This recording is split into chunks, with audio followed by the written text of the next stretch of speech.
السلام عليكم ورحمة الله وبركاته. الحمد لله نحمده ونصلي على رسوله الكريم.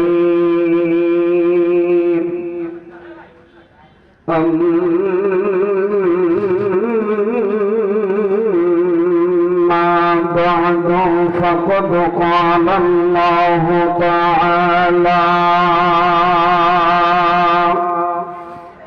في كلامه المجيد والفرقان الحميد: أعوذ بالله من الشيطان الرجيم. بسم الله الرحمن الرحيم.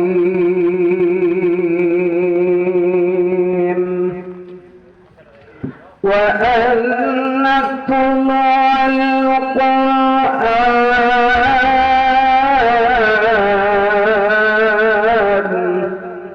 فمن اهتدى فإنما يهتدي لنفسه ومن ضل فقل إنما أنا من المنذرين.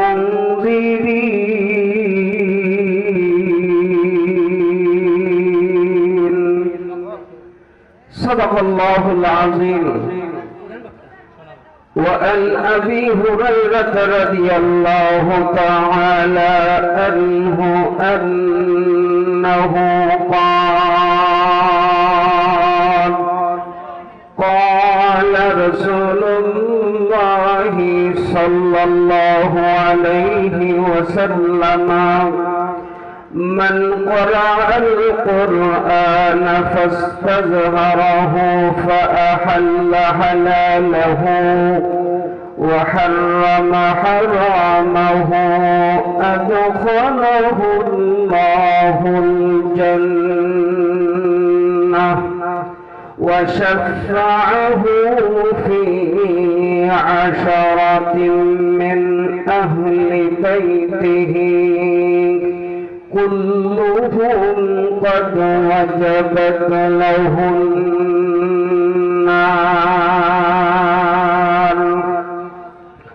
أو كما قال عليه الصلاة والسلام. या रब मेरे आँखों में समा जाए मदीना, मुद्दत से तेरे दिल में तमन्नाए मदीना, मुद्दत से तेरे दिल में तमन्नाए मदीना। कौनैन का मुख्तार खुदा तुमको बनाया, उम्मत का निगहबान खुदा तुमको बनाया, उम्मत का निगहबान खुदा तुमको बनाया। मैं दूर हो मजबूर हो ऐ सैयदी आलम, दीदार दिखा दे नहीं आवाज सुना दो, दीदार दिखा दे नहीं आवाज सुना दो। ला इलाहा इल्लल्लाह, ला इलाहा इल्लल्लाह, ला इलाहा। मोहब्बत भरी ला इलाहा, अर्ज़ ला इलाहा, ला इलाहा इल्लल्लाह, ला تا قیامت معجزہ ہر صورت قرآن ہے تا قیامت معجزہ ہر صورت قرآن ہے بحر منکر ہے کہتی نفتا کی بلن ہے لا الہ محبت لا الہ لا الہ لا الہ الا اللہ محمد رسول اللہ صلی اللہ আলাইহি ওয়াসাল্লাম।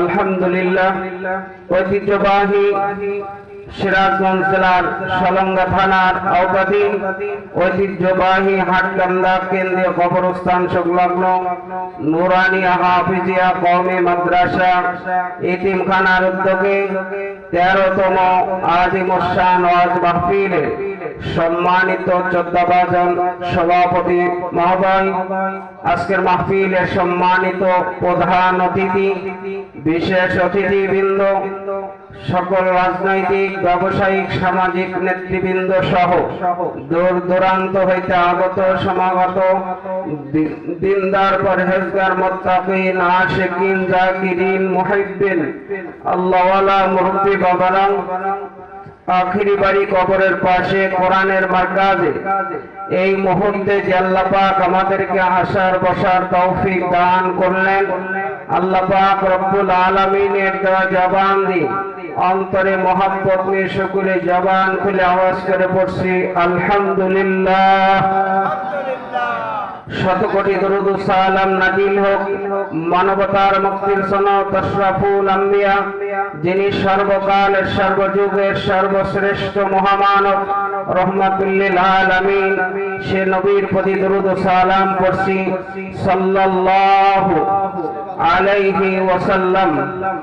আলহামদুলিল্লাহ, আল্লাহর প্রিয় বান্দারা, আল্লাহ পাক রব্বুল আলামিন আমাদের দুনিয়াতে পাঠাইছেন আল্লাহ পাকের গোলামি করার জন্য, আর আমাদের জীবনকে সঠিক পথে পরিচালিত করার জন্য নিয়ম আর পদ্ধতি দিয়ে আল্লাহ মহান গ্রন্থ আল কোরআন বিশ্ববাসীর জন্য উপহার দিয়েছেন।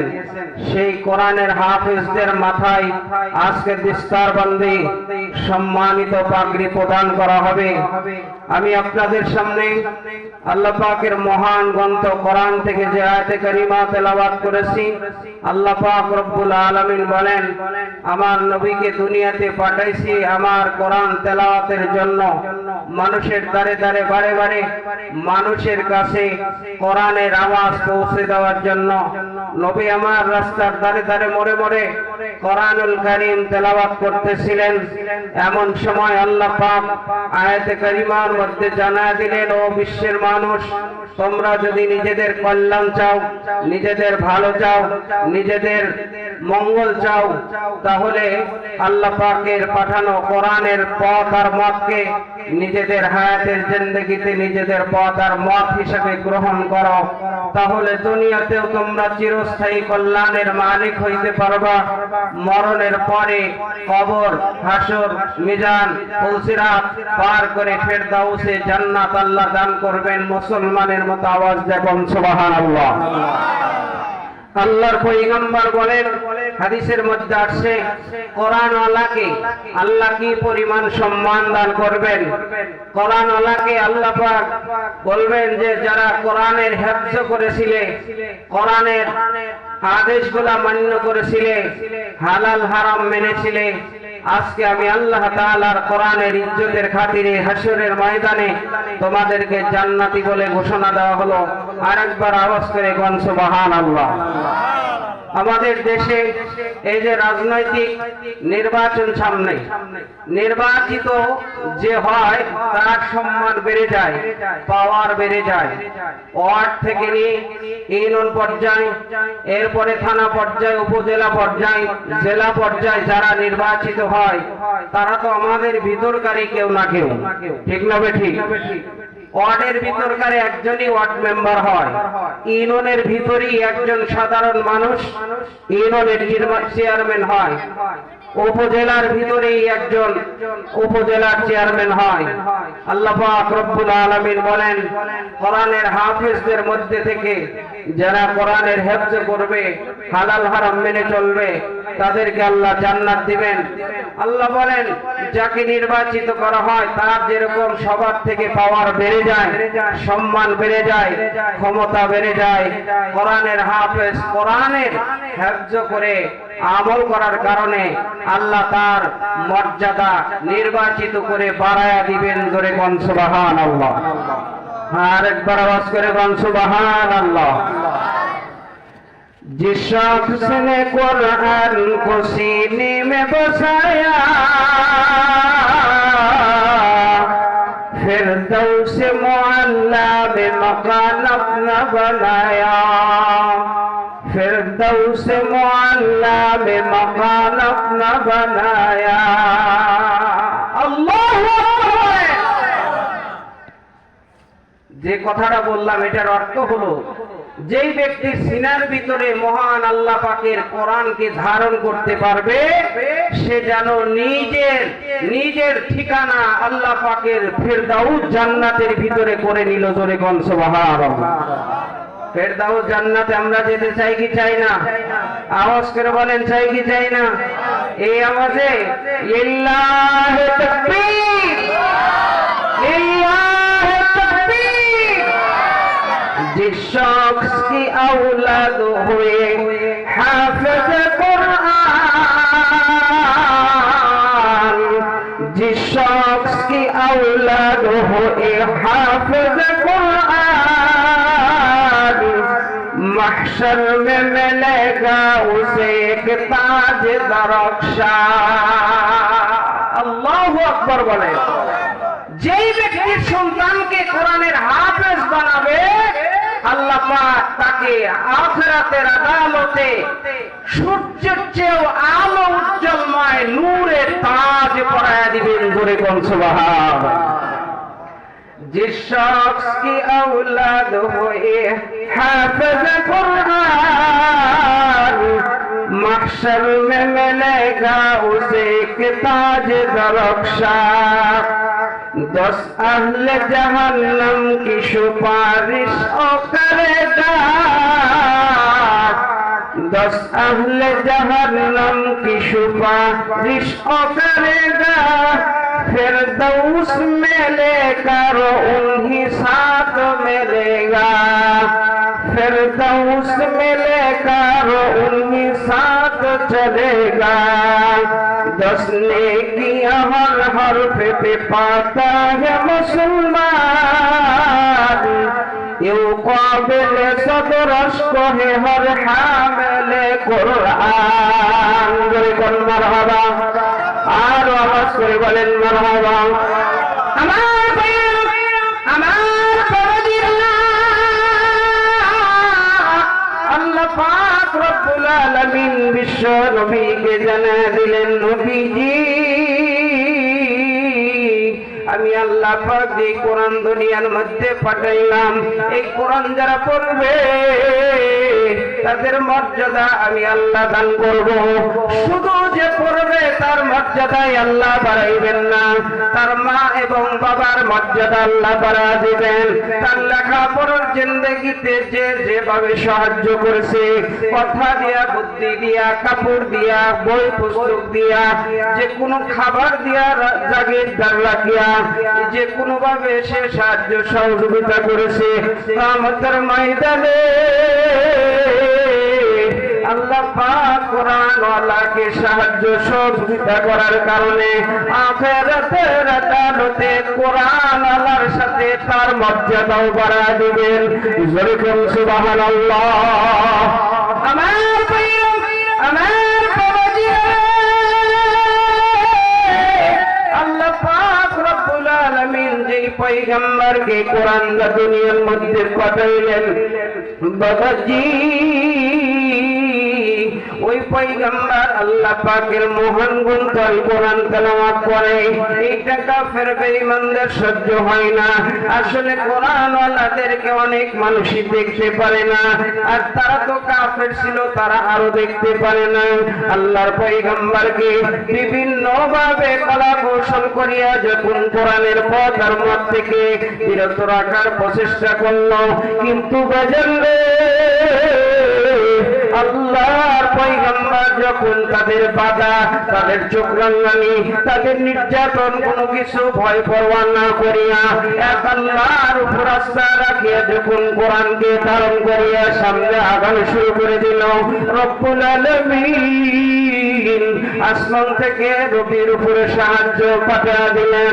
আল্লাহ পাক রব্বুল আলামিন কোরআনুল কারীমের মধ্যে ডেকে ডেকে বললেন, ইন্নাল্লাযীনা ক্বালু রব্বুনা আল্লাহ সুম্মা ইসতাকামু تتنزل عليهم الملائكة ألا تخافوا ولا تحزنوا وأبشروا بالجنة التي كنتم توعدون।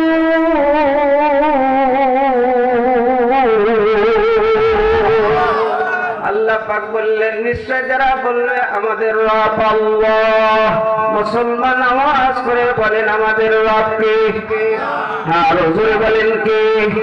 আমাদের রব আল্লাহ। ইসতাকামু, এটার উপর অটল অবিচল দৃঢ় থাকবে। তাতানাজ্জালু আলাইহিমুল মালাইকা, আসমান থেকে আল্লাহ পাক রহমতের ফেরেশতা পাঠায় দেন। আল্লাহর ফেরেশতারা আসিয়া বলেন, আল্লাহর গোলাম জেনে রাখো, আল্লাহর পথ আর মতের উপর অটল অবিচল থাকতে গিয়ে যদি তোমার বিপদ হয়, তোমাকে আমরা আল্লাহর পক্ষ থেকে সুসংবাদ দিচ্ছি। তোমার কোনো ভয় নাই, তোমার কোনো চিন্তা নাই। তুমি মারা গেলে দুনিয়াতে জান্নাতে সুসংবাদ নিয়ে মারা যাইবা, আর যদি বেঁচে থাকো তাহলে গাজী হইয়া বাজবা। এই জন্য ঈমানদাররা আল্লাহর পথ আর মতে জীবন দিতেও পরোয়া করে না। তারা কষ্ট সহ্য করিয়া কোরআনের পথে আগাইতে থাকে। আবার আল্লাহর পয়গম্বর মক্কার জমিনে আল্লাহর দ্বীন দুনিয়ায় কায়েমের জন্য যখন সামনের দিকে পথ আগাইল, বাইগো আল্লাহর পয়গম্বরকে তারা বিভিন্ন ভাবে অত্যাচার সহ্য করতে না পারিয়া মক্কার সবচাইতে গড লিডার, সবচাইতে কুখ্যাত ডাকাত সন্ত্রাস আবু জাহেল, মদিনার দিকে শাম দেশের বাচ্চা হাবিব ইবনে মালিকের কাছে পত্র লিখলেন, বাচ্চা মহোদয়, আমার বংশের ভিতরে এমন একজন সন্তানের জন্ম হয়েছে যে আমাদের বাপ দাদার ধর্ম কর্ম মন্ত্র তন্ত্র মতবাদ একটাও মানে না, এক আল্লাহর দাওয়াত দুনিয়ায় কায়েমের জন্য জীবন পরণ সে চেষ্টা করে। আপনি এই সন্তানকে আসিয়া শায়েস্তা করে যাবেন। আবু জেহেলের নেতৃত্বে আবু জেহেলের চিঠি পাইয়া 20 জন বিশ্বস্ত সাথী নিয়ে হাবিব ইবনে মালিক ওই সামদেশ থেকে রওনা হইলেন মক্কার দিকে। আর এদিক দেশে স্বর্ণের একটা চেয়ার, আমরা যেরকম প্রধান অতিথি এবং সভাপতি মহোদয়ের জন্য সম্মানিত চেয়ারের ব্যবস্থা করেছি, পরিচালক মহোদয়ের জন্য সম্মানের ব্যবস্থা করেছি, আমার বাজারে হাবিব ইবনে মালিক বাদশার জন্য চেয়ার রেডি করলেন, স্বর্ণের চেয়ার, রূপার চেয়ার, দামি দামি আসনগুলা রেডি করিয়া লক্ষ কোটি টাকা খরচ করিয়া মক্কার ভিতরে আবু জেহেল একটা অ্যারেঞ্জমেন্ট করলো, আপ্যায়ন ব্যবস্থা করলো। আমার ভাইরা 20 জন বিশ্বস্ত সাথী নিয়ে যখন মক্কার ভিতরে আগমন করলেন, আহলান সাহলান মারহাবান জানাইয়া বাদশাহদেরকে আগমন জানাইয়া চেয়ারে বসতে বললেন, কিন্তু চেয়ারে বসলেন না।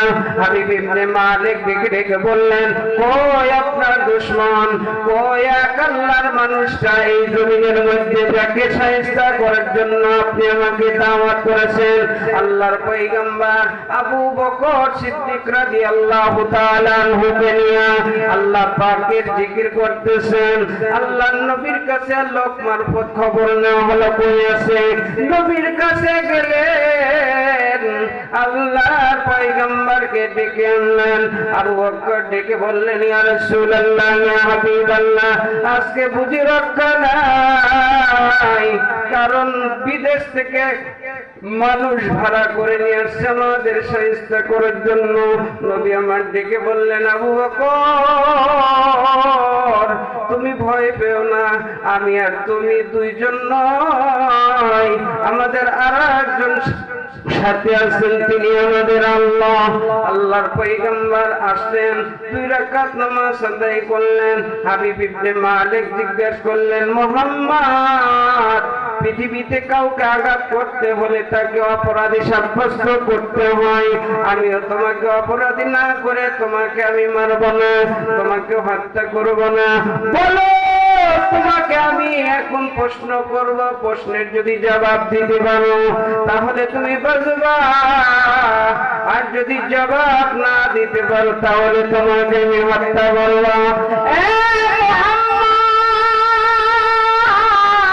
বলো, তুমি কি পারো ওই আসমানের সূর্যটাকে নামাইয়া এই মুহূর্তে রাত বানাইতে পারো?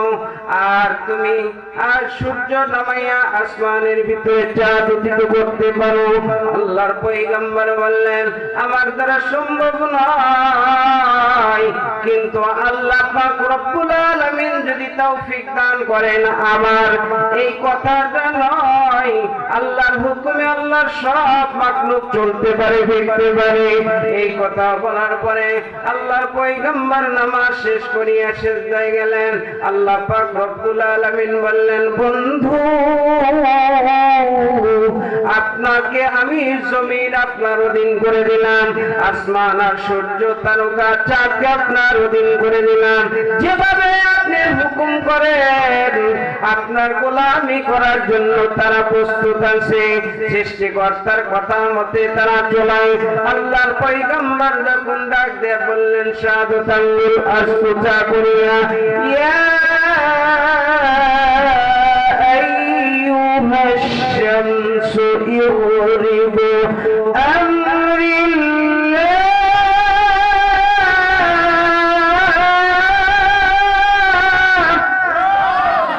ইয়া আইয়ুহাশ শামস, হে আসমানের সূর্য, ইউরিবু, ডুবে যাও, আমরিল্লাহ, আমি মুহাম্মাদের হুকুমে নয়, তোমাকে যে আল্লাহ পাক বানাইছে ওই আল্লাহর হুকুমে এই মুহূর্তে ডুবে যাও।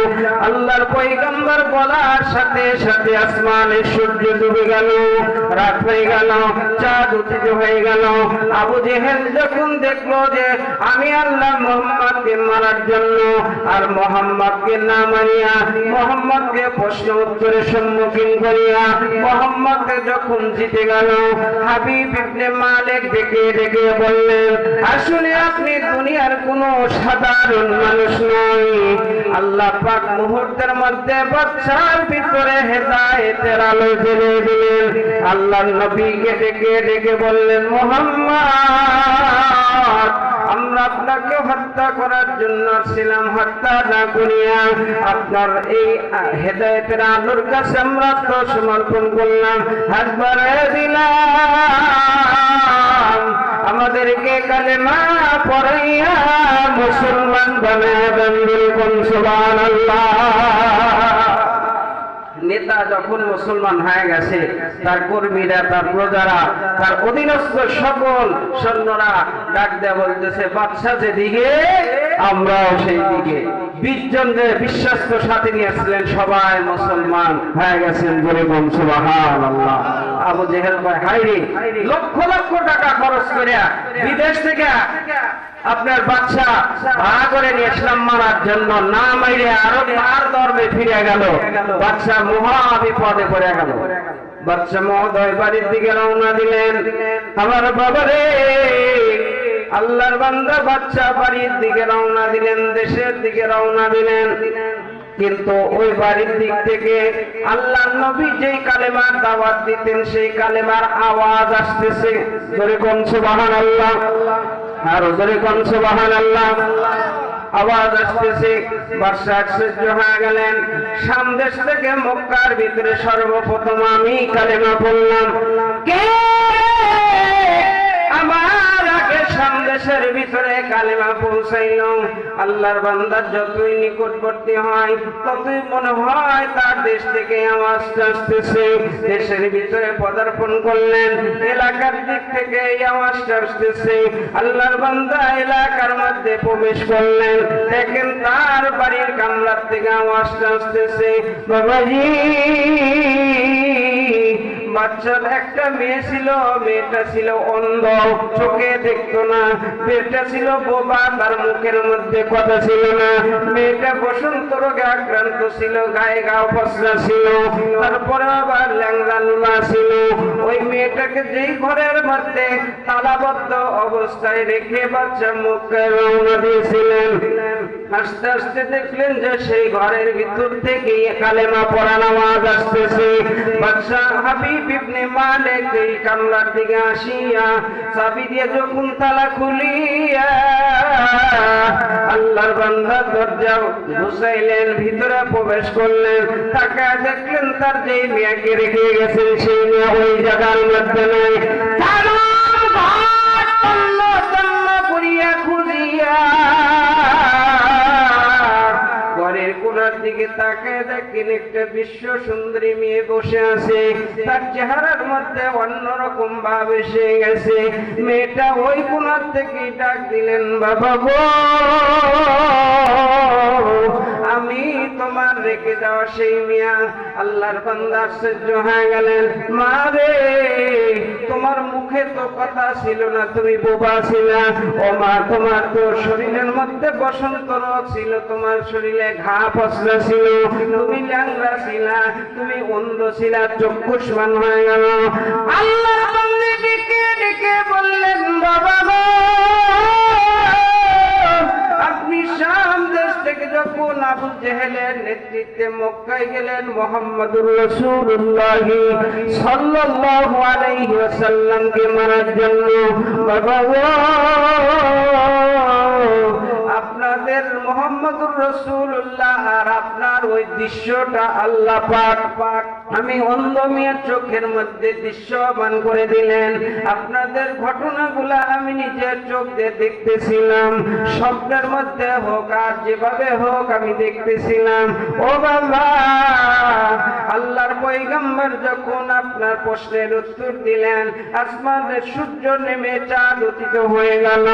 আপনি নবীকে আর কোনো প্রশ্ন না করিয়া নবীর হাতে কালেমা করে মুসলমান হয়ে গেলেন। আমি আপনার সঙ্গে সঙ্গে কালেমা পড়ে যখন শেষ করলাম, আমি কালেমা পড়ার পর দেখলাম আমার হাত পায়ের মধ্যে জোর আইছে। আমি কালেমা পড়ার পর দেখলাম আমার শরীরের বসন্ত রোগ ভালো হয়ে গেছে। আমি কালেমা পড়ার পর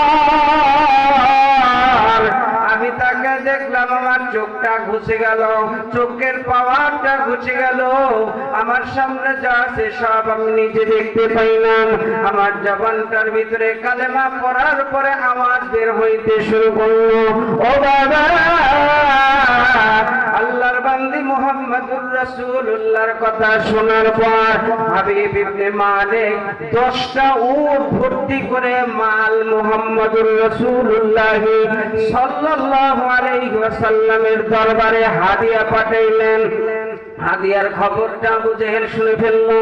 10টা উট ভর্তি ভরা মাল যেই রাস্তা দিয়ে আসতেছে, উটের সামনে গিয়া আবু জেহেল বাধা দিয়ে দাঁড়ায় গেল। হাবিব ইবনে মালিক, আমি তাকে আমন্ত্রণ জানাইছিলাম, আমার প্রতি খুশি হইয়া সে এই মালগুলা হাদিয়া পাঠাইছে। আল্লাহর নবী আগমন করেছে, আবু জেহেল আগমন করেছে। আবু জেহেল কই মাল আমার, আল্লাহর নবী কয় না মাল আমার। দুইজনের বিতর্ক শুরু হয়ে গেল। আল্লাহর নবী বললেন বিতর্ক আমরা করব না, কারণ আমাদের কারো সাক্ষী নাই, প্রমাণ নাই, দলিল নাই। কে মাল পাঠাইলো, কার মাধ্যমে পাঠাইলো, কেউ তো জানে না। আল্লাহর মাখলুক এই উট তো কথা বলতে পারে না। আল্লাহর নবী ডেকে ডেকে বললেন শোনো রে, যেই উটের পিঠে হাবিব ইবনে মালিক মাল পাঠাইছে, ওই উটই বলবে ওর মাল কার জন্য পাঠাইছে। আল্লাহর নবী প্রশ্ন করলেন, আল্লাহর মাখলুক বলো, তোমার পিঠে হাবিব ইবনে মালিক যে মাল পাঠাইছে, এই মালটা কে আবু জেহেলের জন্য পাঠাইছে? ওট মাথা লড়াই না। আল্লাহর নবী দ্বিতীয়বার বললেন মাথা লড়াই না, তৃতীয়বার বললেন মাথা লড়াই না, চতুর্থবার আল্লাহর পয়গম্বর যখন বললেন, এ আল্লাহর মাখলুক বলো, তোমার পিঠের মাল বাদশা হাবিব ইবনে মালিক আমি মুহাম্মদুর রাসূলুল্লাহ সাল্লাল্লাহু আলাইহি ওয়াসাল্লামের জন্য পাঠাইছে। এবার আল্লাহর মাখলুক নিজের ঘাড় লড়া দিয়া বললেন, হ্যাঁ জি ইয়া রাসূলুল্লাহ, আপনার প্রতি খুশি হইয়া হাবিব ইবনে মালিক আমাদের 10 উট ভর্তি করা মাল আপনার দরবারে হাদিয়া পাঠাইছে। আওয়াজ করে বলুন সুবহানাল্লাহ।